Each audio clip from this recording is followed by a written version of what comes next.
नेपाल के प्रधानमंत्री केपी शर्मा ओली के नेपाल के थोरी गांव को राम की असली जन्मभूमि बताने के बाद अब वहां का पुरातत्व विभाग शोध की योजना बना रहा है। नेपाल का पुरातत्व विभाग वीरगंज के परसा जिले के थोरी गांव में खुदाई करने पर भी विचार कर रहा है।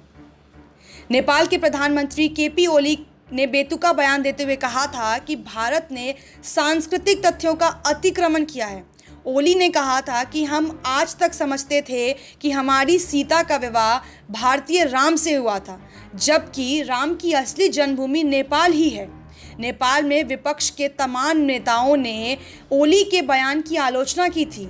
विपक्षी नेताओं ने इसे गैर ज़रूरी बयान करार दिया था और कहा था कि इससे भारत नेपाल के संबंधों को नुकसान पहुंचेगा। माई रिपब्लिक अखबार के मुताबिक ओली के बयान के बाद नेपाली पुरातत्व विभाग थोरी गांव में स्टडी को लेकर तमाम मंत्रालयों के संपर्क में है।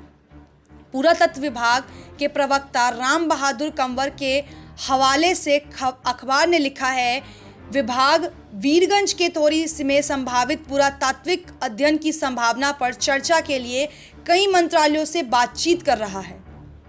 पुरातत्व विभाग के डायरेक्टर जनरल दामोदर गौतम ने कहा कि पीएम ओली के बयान के बाद पुरातत्व विभाग वहां शोध कराने को लेकर काफ़ी गंभीर है। गौतम ने कहा, हमारा विभाग विशेषज्ञों से बातचीत करेगा और इसे लेकर जल्द किसी नतीजे पर पहुंचेगा। हालांकि पुरातत्व विभाग के पास थोरी में खुदाई के लिए कोई आधार नहीं है। गौतम ने कहा, यह हमारी जिम्मेदारी है कि प्रधानमंत्री के बयान के बाद हम स्टडी कराएं।